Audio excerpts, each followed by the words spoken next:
त्या अलक्ष स्वरूपावर जो लक्ष ठेवून वावरतो त्याचाच उद्धार होतो. बाकीचा ह्या खेळामध्ये आउट होऊन जातात. आणि खेळ म्हणून बघा मजा आहे. आता यातला एक दुसरा अंग सांगतो. त्या आटापाट्या वगैरे केव्हा तुम्ही आम्ही सगळेच खेळतो. त्या आटापाट्याच्या डावामध्ये असं असायचं की हे सगळं ते केव्हा होतो तो म्हणा. आणि असे त्या कटावर उभे असायचे कोण मेलेले. हे कोण मेलेले. आऊट हा इंग्रजी शब्द आहे. आपल्याकडे काय आहे मेलेले. बरोबर आहे. हे कोण मेलेले.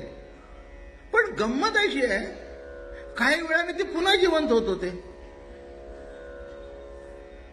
आणि पुन्हा दुसरं कोणीतरी मरत होतं. आणि हा 4 वेळा 7 वेळा 8 वेळा मेला गावात म्हणून कोणी रडलंही नाही.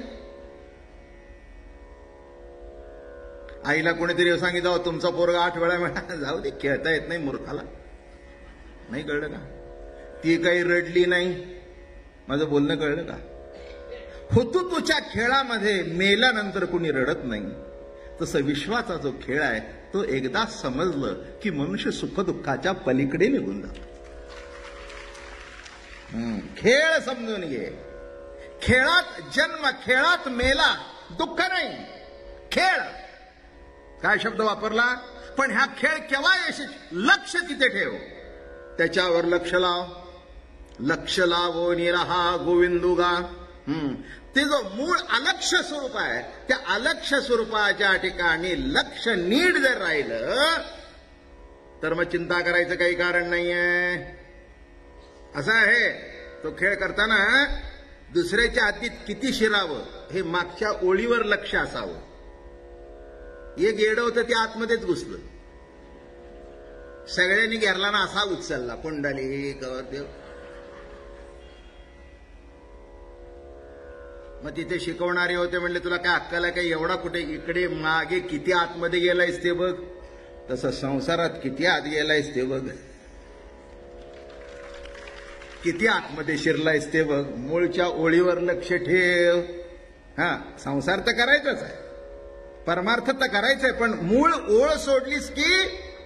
आणि काही काही भाद्दर असतात बरं का ज्यांची योग्य साधना झालेली असते त्यांना 7-8 जण धरतात आणि ते असं सरतं पोटाने धरतो. ते 8 जणाला आउट करून टाकतं. काय त्या खेळातली मोठी गंमत आहे बरं का. ते कसं सरतं पोटाने. मी म्हटलं एक आउट कशी झाले. अहो म्हणला लाईनीला शिवला. नाही कळलं. जे मूळ अधिष्ठानाला शिवतात ते सगळ्यालाच पाडतात.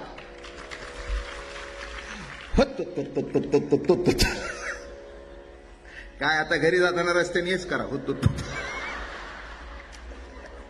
माणसं म्हणतील या लोकांना काही वेळ लागलाय का.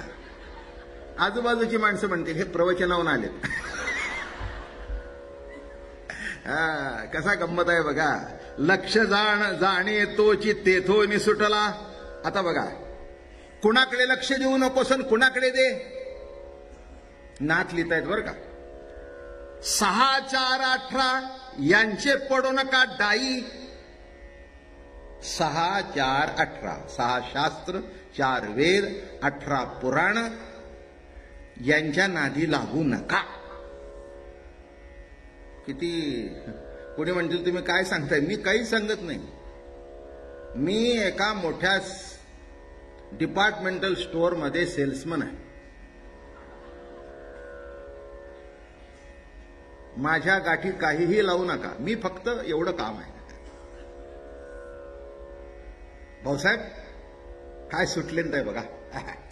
घ्या हो घेऊन जा काय अजून घेऊन जा. पैशाचं नंतर बघू. या बाई आमच्या दुकानात एवढ्या बायका आल्या पण तुमच्या इतकी साडी चांगली कुणाला दिसली नाही.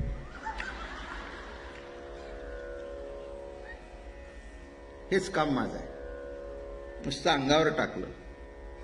तुमच्या अंगावर सुटले टाकलं. आमका आता गणपती आलेत घेऊन जा. धोतर छान आलंय आणि सिल्क घाला. उगीचे ते पॅन्ट जरा सिल्कचा शर्ट फार सुंदर आहे हो. एवढंच काम माझं आहे आणि ते चांगलं येतं मला तेवढ्या पुरतं. पण माल माझा नाही, ज्ञान माझं नाही, बुद्धी माझे नाहीत, प्रेमही माझं नाही, भक्ती माझं नाही. जे प्रगट करतात ते त्यांचं आणि त्यांच्या कृपेने या वाणीतून प्रगट होतं, एवढंच आहे. याच्यापेक्षा मी काय सांगणार तुम्हाला. आणि म्हणून काय म्हणाले, 6, 4, 18 यांचे पडो नका डाई. 6 काय, शास्त्र, वैशेषिक, न्याय, सांख्य, योग, पूर्वमीमांसा, उत्तरमीमांसा. 4 काय, वेद, ऋग्वेद, यजुर्वेद, सामवेद, अथर्ववेद. आणि 18 पुराण. भरपूर मोठी व्याधी आहे.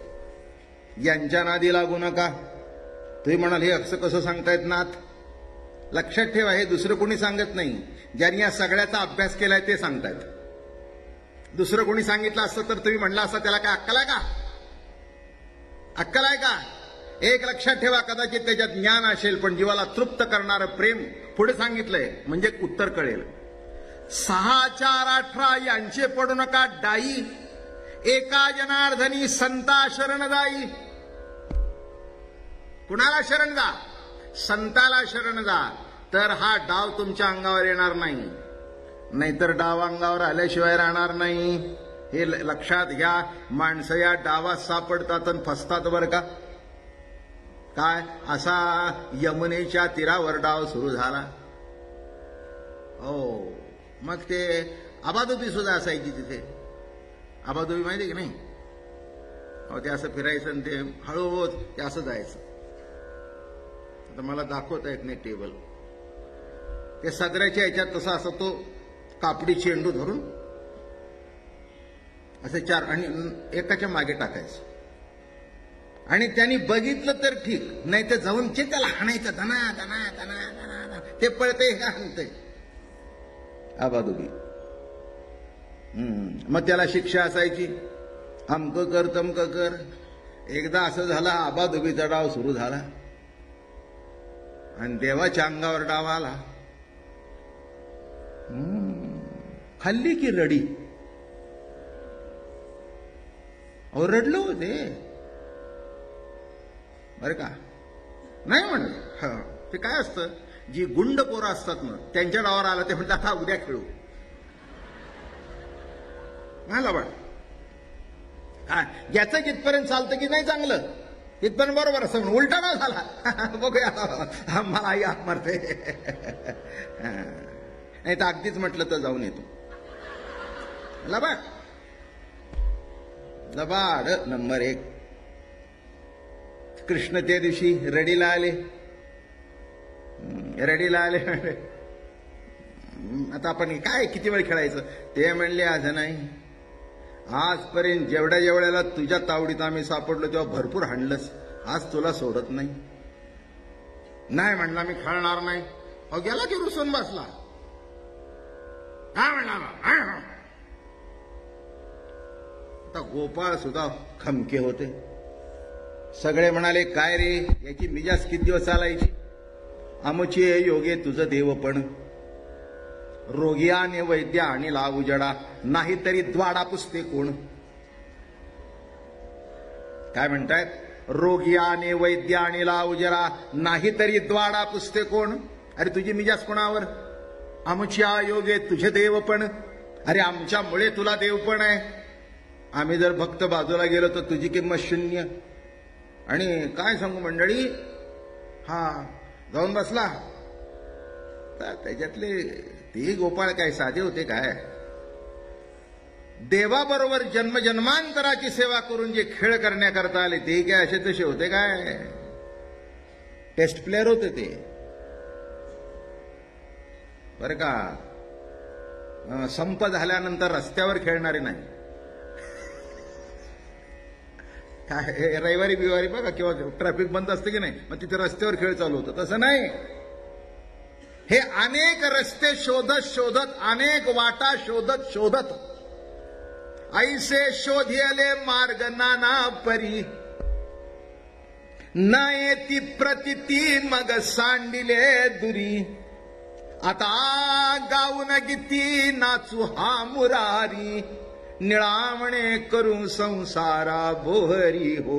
धन्य ही आनंदाची सापडली वेळ, तेणे संत सज्जन भेटले कृपाळ. त्यानी फेडियला बुद्धीचा हो मळ. आणि काय केलं? दृष्टी दाखविला यशोदेचा बाळ हो. दृष्टी दाखविला यशोदेचा बाळ हो. असा दाखवल्या म्हटल्यानंतर जाऊन बसला तिथे. ते म्हणले, कृष्णा आज तुलाही आम्ही हाणल्याशिवाय सोडणार नाही. तेव्हा आता काय करायचं? हा तर रुसून बसला. ते म्हणले जाऊ द्या, त्याला रुसून बसला तर बसू द्या. आपण काय करूया? भजन करूया. म्हणा जरा, कृष्ण कृष्ण जय, कृष्ण कृष्ण जय, कृष्ण कृष्ण जय, कृष्ण कृष्ण जय, कृष्ण कृष्ण जय, कृष्ण कृष्ण जय, कृष्ण कृष्ण जय, कृष्ण कृष्ण जय. हा हा हा, कृष्ण कृष्ण जय, कृष्ण कृष्ण जय, कृष्ण कृष्ण जय, कृष्ण कृष्ण जय. हो. आणि असं नाम गायला सुरुवात झाली. 15-20 मिनिटात सगळे समाधी लागू लागले, एकरूप झाले. नाम आणि नामेचं ऐक्य झालं. आणि जेव्हा सगळे हळूहळू गप्प होऊ लागले, बळराम दादा गेले देवाजवळ. ए म्हणले, खेळ मोडायचा होतास तर मांडलास का? ऐक्यात होतास तो बरा होतास, आता भेदात आलास आणि येऊन पुन्हा खेळामध्ये व्यत्यय करतोयस. खेळ करायचा असेल तर कधीतरी तुला डाव घ्यावाच लागेल. देवा, जीवाच्या अंगावर डाव दे, पण भक्ताचा डाव केव्हा तरी तुला घ्यायलाच लागेल. जगाला तुझ्या मायेने बांध, जगाला तुझ्या मायेने बांध, पण एक दिवस जनाबाईच्या पंढरीत आल्यानंतर देवा तुला सुद्धा बांधून घ्यावं लागेल. तुला सुद्धा सुटका नाहीये हे लक्षात घे. आणि मग देव एकदम सावध झाला. ए काय रे, डोळे झाकून बसलाय? हा चला चला. कृष्णा म्हणले, आता आम्ही असं ठरवलंय, तू निष्कारण काहीतरी गडबड केलीस, प्रत्येक जण आम्ही तुला हाणणार. आणि जेव्हा कृष्ण पडतोय, आता अहो काय तुम्हाला सांगू, तो काही सापडतोय का? हे मारायला गेले ते पळते, कशाचं सापडतंय, कशाचं सापडतंय? शेवटी सगळे गोपाळ थकले, त्याच्याकडे बघितलं, मग धरले बरोबर. आणि मग खरं सांगू, गोपाळ जवळ गेले आणि हाणायला गेले, त्यांचे हातच उचले ना. कन्हैया सख्या, तुला मारावंसं कसं रे वाटेल आम्हाला? तुला ज्या दिवशी आम्ही मारू त्या दिवशी आम्हीच मेलो म्हणून समजा. पाय धरले, मिठी मारली. आणि विरह झाल्यानंतर जसं मुलं त्या आईची कुशीत शिरतात, तसे सगळे गोपाळ कृष्ण भगवंताच्या मिठीमध्ये शिरले. अलौकिक खेळ घडला. ब्रह्मादिक सगळे वरून विमानातून बघतायत. देवा, काय रे हा तुझा खेळ आहे? काय रे संग सुख आहे? काय रे हा आनंद आहे? काय सांगतोय मी? अलौकिक खेळ हा. हा खेळ काही साधा खेळ नाही आहे. हा साधा खेळ नाही आहे. आणि म्हणून या ठिकाणी म्हणाले, होतो तू हमामा लपंडाय खेळती, देवासी म्हणती लपे आता. अजून एक खेळ सांगतो मग पुढे जाऊ. हे लपाछपी माहिती की नाही तुम्हाला? भोज्या. हो काय? आणि ते असं लपून पडायचं आणि डाव आल्यानंतर ते मग हुडकून काढायचं. हो, तो आम्ही खेळायचो. काय आमच्याकडे अशा बिल्डिंग मध्ये खांब होता बरं का. असं खेळताना आम्ही गंमत करायची. हा इकडे असा उभा राहायचा, आम्ही त्या खांबाच्या पलीकडे उभं राहायचं. कळलं का तुम्हाला? खांबाला धरूनच उभं राहायचं बरं का. आणि त्याने डोळे उघडले की भोज्या. एक लक्षात घ्या, सत्ता हीच भोज्या आहे. त्याला जो शिवतो तो आयुष्यभर आऊट होत नाही. आणि त्याला सोडून लांब जितके जाल तितके एक ना एक दिवस आऊट झाल्याशिवाय राहणार नाही. भोज्या. काय गंमत आहे, तुम्हाला शब्द अजून आठवत धरलं की बोज्जाला शिवलोय. तुम्हाला बोज्जा सापडतच नाही, तुम्हाला वाटतं मी पळणार. आणि एकदा का बोज्जाच्या लांब गेला की तो कसं का होईना गाठतोच आउट. तसा लक्षात ठेवा, आयुष्याच्या लपंडावामध्ये जर यशस्वी व्हायचं असेल तर भोज्याच्या जवळपासच राहा. काय नास्तिकपणा करू नका. जी असेल ती अंधश्रद्धा असेल, पण जी श्रद्धा आहे तिला सुद्धा अंधश्रद्धा म्हणू नका, एवढं तरी करा. काय जे चुकीचं आहे ते चुकीचं आहे, त्याच्याबद्दल काही वाद नाही. पण जी श्रद्धा आहे, जी डोळस श्रद्धा, आणि एक सांगतो, श्रद्धा ही डोळसच असते. माणसानं अनुभव आल्याशिवाय काही तो ते करत नाही. आणि एवढं जरी समजलं, असा हुतुतू झाला बर का, आबादुबी झाली, आणि असा जो खेळ चालू होता, आणि मग शेवटचा डाव आला, चेंडू फळी. म्हणजे काय, आपल्या अभंगात एक प्रमाण आहे, झेला रे झेला वरचे वर झेला, नाहीतर बसेल टोला. काय अभंग आहे, झेला रे झेला वरचे वर झेला. बरोबर, अहो वरच्या वर झेललं तर आऊट, नाही तर पळा की. वरचे वर जर झेलला नाही तर आऊट. तसं जेव्हा, आणि असा चेंडू मारला तो यमुनेच्या डोहात जाऊन पडला. कुठे आली कथा आपली,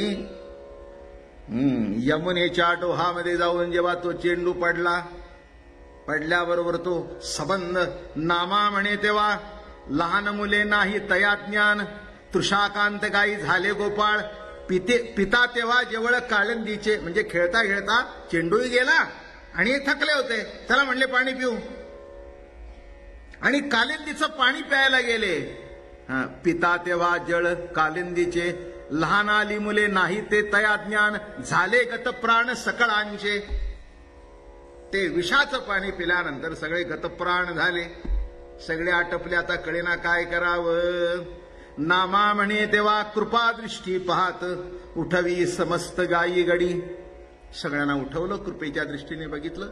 एक सांगतो महत्वाचा मुद्दा, या जगामध्ये कुणीही कृपेच्या दृष्टीने बघून जमत नाही. ज्यांनी बघायला पाहिजे त्यांनी जर कृपेच्या दृष्टीने बघितलं तरी संसाराच्या अडचणी संपून जातात. त्याच्यापेक्षा दुसरं काही सांगायला माझ्याजवळ नाही बरं का. 10 लोकांनी हा बरोबर आहे असं म्हणून उपयोग नाही. जज्जनी म्हणावं लागतं, यांनी लबाडी केली नाही, तेव्हा सुटला. बरोबर आहे ना. तुम्ही कोर्टात गेलाय का कधी? मोठी गंमत असते त्या कोर्टाची. हे पोलीस केसेस जिथे चालतात ना, म्हणजे खून हाना माऱ्या, मग तो उभा राहतो वकील. माझं क्लायंटची पोझिशन काय, तो असा आहे, तो तसा आहे, तसा आहे, आणि तो काही असं करणार नाही, हे शक्यच नाही. माझा पक्षकार निर्दोष आहे, निर्दोष आहे, असं त्या पहिल्यापासून आर्ग्युमेंट होईतोपर्यंत 200 वेळा म्हणतं वकील, आमचा पक्षकार निर्दोष आहे. तरी पण हातात बेड्या असतात. माझं म्हणणं कळलं का? त्यांनी किती वेळा निर्दोष म्हणून काही फायदाच नाही. मग ते शेवटी जजमेंटला जे सांगू लागतो, असं असं आहे, असं असं असं आहे, तेव्हा अमक्या वकिलाचं म्हणणं तुमचं म्हणणं पटलं, आणि असा तोंडात त्या तोंडात बोलतो निर्दोष.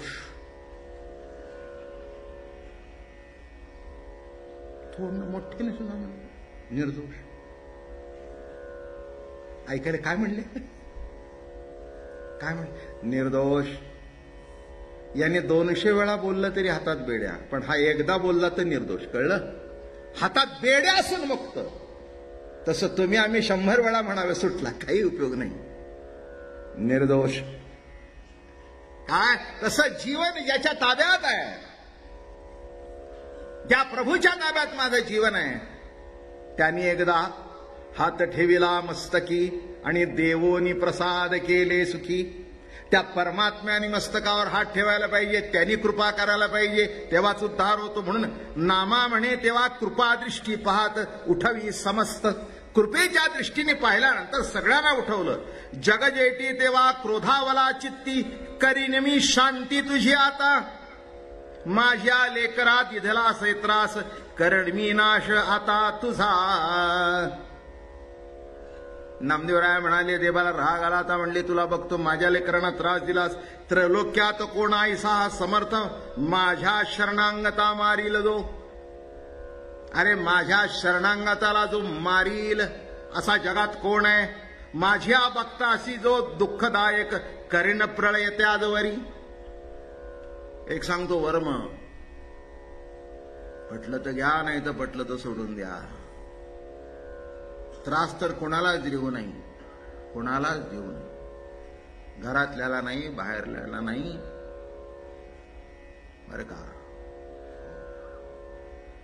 कुणालाच देऊ नये. पण त्यातल्या त्यात संताचा छळ कधी करू नये, आणि संताला त्रास तर स्वप्नात सुद्धा देऊ नये, एवढं विसरू नका. म्हणजे झालं ते फार अवघड आहे. मग ते फार अवघड आहे. इतकं सोपं.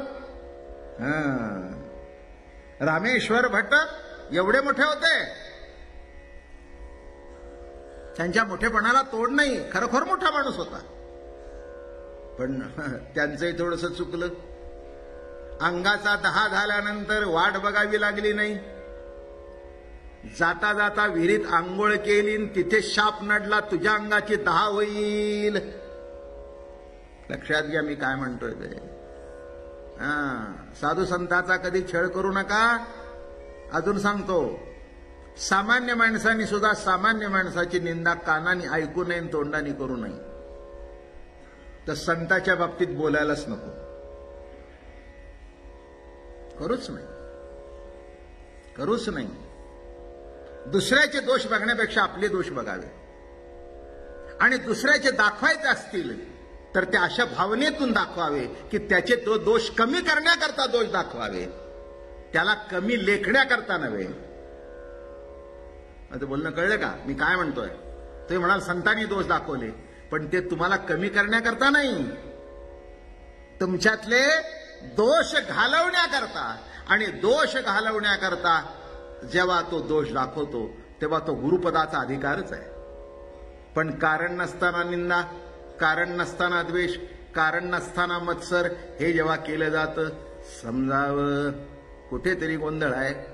आणि म्हणून साधू संताची निंदा कधी करू नये. ज्यांनी ज्यांनी केली तेच सांगतायत. माझ्या भक्ताशी तो दुःखदायक करीन प्रळय जावारी, स्फुरताती दंड कापताती आझर, उठला सत्वर जगदीश. थर थर थर थर थर कापू लागला. अरे माझ्या भक्ताला तू त्रास देतोस.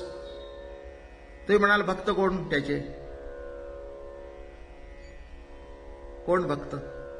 जो सर्व काळ त्याचं चिंतन करतो, त्याच्याशिवाय दुसऱ्याच्या तोंडाकडे बघत नाही, तो भक्त. माझं बोलणं कळलं? सुख आलं तर त्याच्याजवळ जातो, नमस्कार करतो. पांडुरंगा तुझ्या कृपेने बरं घडलं रे बाबा, तुझा आशीर्वाद आहे रे बाबा.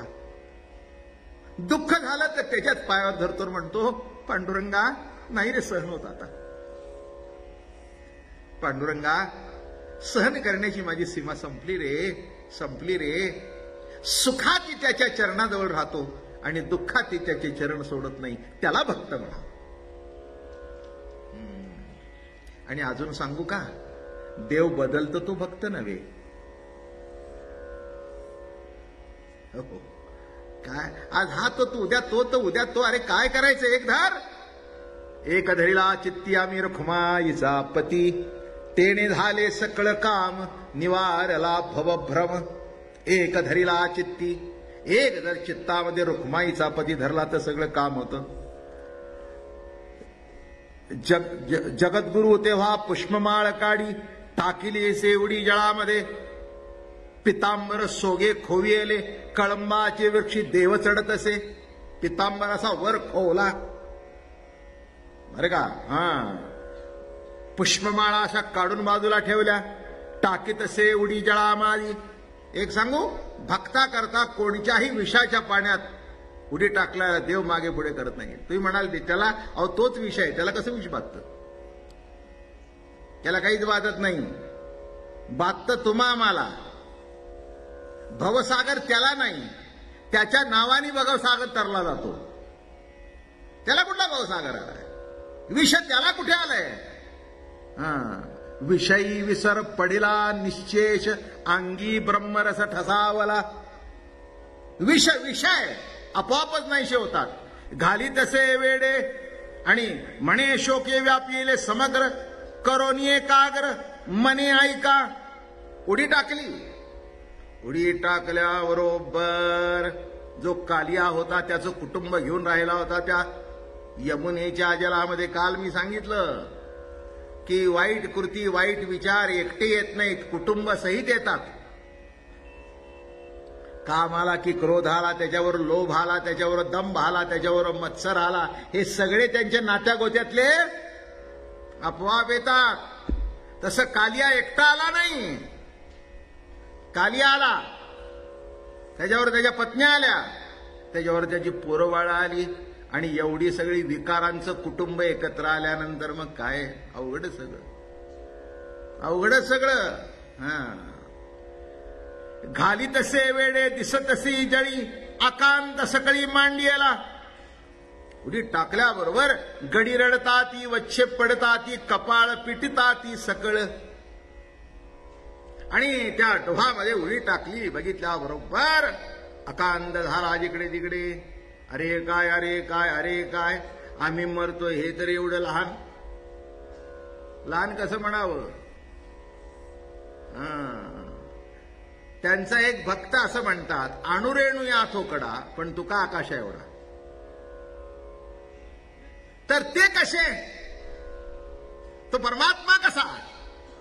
अणुपेक्षा सूक्ष्मातला सूक्ष्म आणि व्यापक म्हटला तर बरं का, पृथ्वी आप तेज वायू आकाश सगळं पंचमहाभूत व्यापून सुद्धा जो उरलाय असा परमात्मा. म्हणून महाराज म्हणाले, तुझं वाचोनी रक्षी कोणामा काय सांगू रामा सकळी का. सगळ्यांचे कंठ सद्गतीत झाले, अंगाला कापरं सुटलं. अरे म्हणे कृष्ण सख्या, तू उडी टाकलीस, आमचं कसं होणार? आमचं कसं होणार? अरे आता रामाला जाऊन काय सांगू, यशोदेला काय सांगू, नंदजीला काय सांगू? अवघड असतं नाही का जीवनामध्ये? काय असं आहे, साधी गोष्ट काही घडली तर आपल्याला वाईट वाटतं. ज्याला जीवनाचा आधार मानलेला आहे तोच जर निघून गेला तर दुःख केवढा असेल. त्या दुःखाला काही सीमा आहे? बिलकुल नसते. तुझं वाचोन्या रक्षी कोण आम्हा काय सांगू रामा सकळी का. रुसले आमच्या करी समाधान तुझं विन वन ओस वाटे. आम्हासाठी तुवा दुष्टासी मारेले कोणा तालळे पुरविल. अरे सख्या कृष्णा, आमच्या करता किती लीला केल्यास, किती राक्षसांना मारलंस. आता आमचे लळे कोण पूर्ण करणार? आमचे लळे कोण पूर्ण? आम्हासाठी तुवा दुष्टासी मारले. तुझं वाचोनी आम्हा सर्व दिन न जाऊ येथून गोकुळासी. योगाने तेव्हा पक्षी रडताती. त्या वियोगाने पक्षी सुद्धा रडू लागले. याच्यातून मला एकच सांगायचं आहे, पक्षी सुद्धा रडू लागले. अर्थ कळला का याच्यातला? वर्म सांगतो, आयुष्यात असं जीवन जगा की आपण गेल्यावर एक तरी खऱ्यापणाने रडावा. असं जगा, असं जगा. नाही तर गेल्यानंतर असं वाटावं, बरं झालं गेलं. काय जगलात, काय जगलात आणि काय मेलात. देहातली ज्योत माळायला एक तरी खऱ्यापणाने रडावा. असं जगा. उगीच कोणी रडत नाही. मनाचं मिलन व्हावं लागतं, प्रेमाचं मिलन व्हावं लागतं. देहाचं मिलन सगळ्याशी होऊ शकत नाही, पण मनाचं मिलन होतं. मनाचं मिलन होऊ शकतं, हृदयाचं मिलन होऊ शकतं. आणि हृदयाचं मिलन झाल्यानंतर ती व्यक्ती जर निघून गेली तर जीवन म्हणजे एक मोठी पोकळी निर्माण होते. म्हणून जगाल ना असं.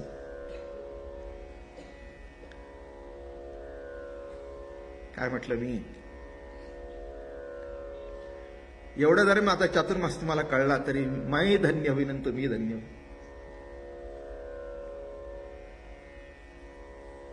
काय करायचं एखाद्या दगडासारखं जगून? एखाद्या गावात दगड असतो, 50 वर्ष रस्त्यामध्ये असतो, सगळ्याला ठेच देऊन जगतो.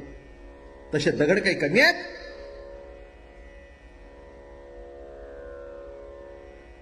दगडासारखं जीवन जगण्यापेक्षा असं जगावं, असं जगावं की गेल्यानंतर जे रडतील ते लोक काय म्हणतील म्हणून रडणारे नकोत,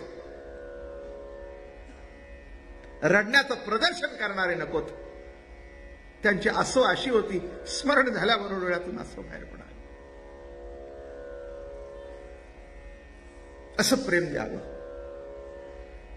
अशी आपुलकी द्यावी, असा जिव्हाळा द्यावा,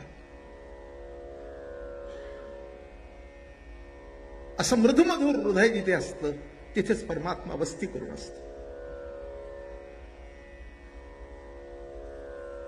कठोर हृदयाच्या ठिकाणी नाही आहे. उपासना करा, प्रभूचं चिंतन करा. इतराचं दुःख बघून आपल्याला तसं दुःख व्हायला पाहिजे. नाही आपल्याला सगळ्याला सहाय्य करू शकत, आपण असमर्थ आहोत. आता एवढा प्रसंग आलाय, कोण कुठे किती मदत करू शकणार नाही का? पण एक तरी करा ना, घरात बसून आपण जे दुःखी आहेत त्यांच्याकरता प्रार्थना करता येते ना. तेवढं जरी केलं तर त्या दुःखी करता प्रार्थना केली तर ती सुद्धा प्रभू जवळ जाऊन पोचते. म्हणून म्हटलं सांगावंसं वाटलं मला इथे तुम्हाला. सगळे गोप गोपाळ रडू लागले. सख्या कृष्णा, परत जाऊन काय सांगावं? सकाळी उठताना अशी ओढ होती की तुझ्या बरोबर जायचंय. संध्याकाळी परत येताना अशी ओढ होती की माझ्या कृष्ण सख्याबरोबर घर गाठायचंय. पुन्हा उठायचंय, पुन्हा तुझ्या बरोबर गाई चरायला यायचंय. तर कुणा करता जावं, कुणाला भेटावं, जगावं तरी कशा करता? कृष्ण तसा जगला, तुमचे माऊली तसे जगले. म्हणून 10 लाखाची दिंडी झाली नाही. कुणी तुकाराम महाराज बघितले, कुणी नाथ बघितले, कुणी नामदेवराय बघितले, कुणी माऊली बघितले. पण न बघता सुद्धा माऊलीचं स्मरण झाले की आमचा कंठ भरून येतो. हे व्यापक विश्वातून व्यापकतेने केलेलं एकदेशी प्रेम आहे. माझं बोलणं कळलं का? काय म्हटलं मी? सगळ्यावर व्यापक आहे, पण प्रत्येकाला वाटतंय माझी माऊली. 9 लाख गोपाळ होते, एवढ्याला कुठे जवळ घेतलं होतं? एवढे कसे जवळ जाऊ शकत होते? पण कुणालाही वाटलं नाही की मी प्रभूच्या जवळ नाही. हे कसं व्यापक असून एकदेशी प्रेम.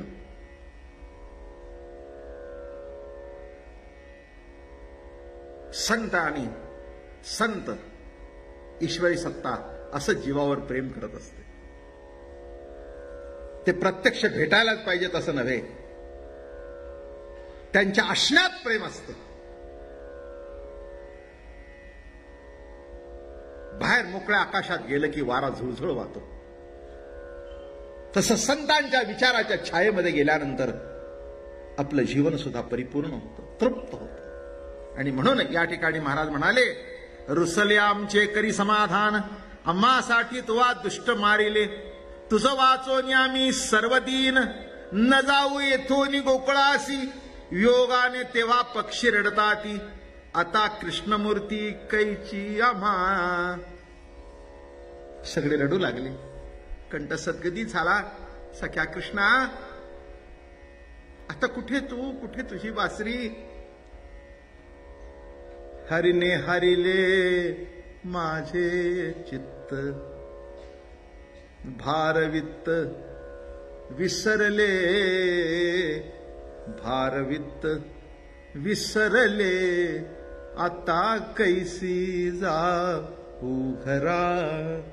एवढंच. घर जर डोहात बुडालं तर घरात कुठे जायचं? राहतो त्या भिंती आहेत आणि जिथे विश्रांती मिळते ते घर आहे. म्हणून मी इंग्रजीमध्ये कधी फरक करत असतो सांगताना. House and home. इंग्रजीतलं त्यांना कळेल असं म्हटलं नाही. इंग्रजीमध्ये म्हण अशी नाही आहे हाऊस स्वीट हाऊस, नाही, होम स्वीट होम.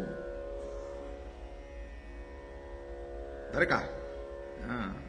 हाऊस आहे ना ते दगडाविटाचं असतं आणि ज्याला घर म्हणावं, होम म्हणावं.